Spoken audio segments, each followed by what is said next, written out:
Bismillahirrahmanirrahim. Assalamualaikum warahmatullahi wabarakatuh. Pelajaran Pendidikan Akhlak Darjah 6 hari ini kita sambung dalam pelajaran yang ke-9 dalam tajuk Sangka Buruk iaitu Su'uzzon. Apakah pengertian Su'uzzon?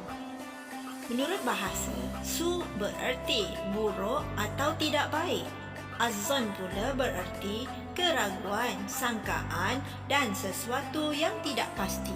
Manakala pengertian su'uzzon menurut istilah pula ialah sifat sangkaan buruk atau sangka tidak baik terhadap orang lain sehingga lahir rasa marah, kebencian, kecaman, tuduhan dan ia tercela pada hati, perkataan dan perbuatan. Sifat su'uzzon ini adalah dilarang. Ini bertepatan dengan firman Allah dalam surah Fusilat ayat 23 yang bererti, dan sangkaan kamu yang demikian yang kamu sangka terhadap Tuhan kamu, itulah yang telah membinasakan kamu. Dengan sangkaan kamu yang salah itu, maka jadilah kamu dari golongan orang yang rugi. Sangka buruk terbahagi kepada 3 jenis. Yang pertama, bersangka buruk terhadap Allah Ta'ala. Yang kedua, bersangka buruk terhadap orang lain. Dan yang ketiga, bersangka buruk terhadap diri sendiri. Bersangka buruk terhadap Allah, menyangka bahawa Allah tidak menerima permintaannya, hukumnya adalah haram dan dimurkai oleh Allah, dilaknat dan dimasukkan ke dalam api neraka. Bersangka buruk terhadap orang lain pula akan menyebabkan menjadi fitnah semata-mata dan boleh membawa keburukan yang besar. Hukumnya berdosa dan perlu dijauhi. Seterusnya, bersangka buruk terhadap diri sendiri, iaitu tiada kepercayaan terhadap kemampuan diri dan cenderung kepada takut gagal. Ini menjadikan diri tidak boleh berkembang dengan lebih maju.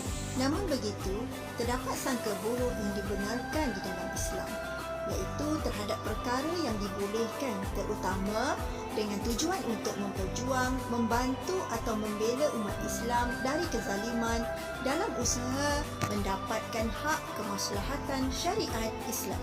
Baiklah murid-murid, kita teruskan kepada faktor penyebab sangka buruk. Yang pertama adalah daripada sakit hati kerana rasa cemburu, hasad dengki, marah, dendam, tipu daya dan ego. Faktor kedua, berlaku kekeliruan dan kesangsian serta tidak memikirkan kesan buruk.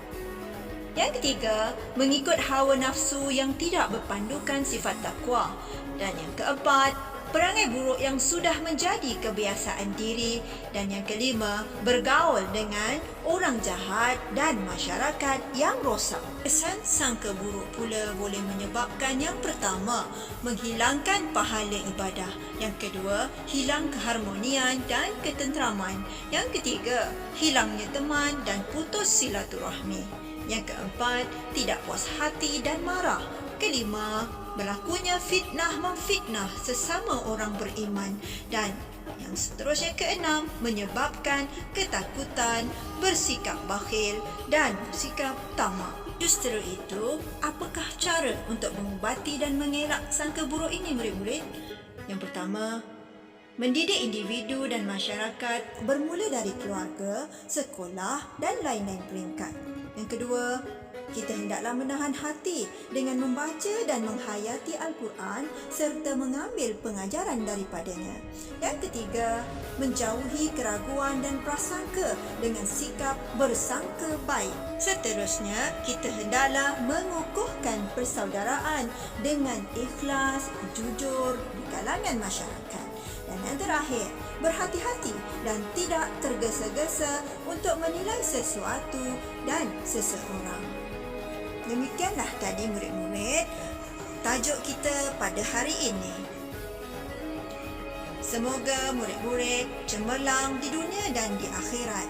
Wabillahi taufik wal hidayah. Assalamualaikum warahmatullahi wabarakatuh.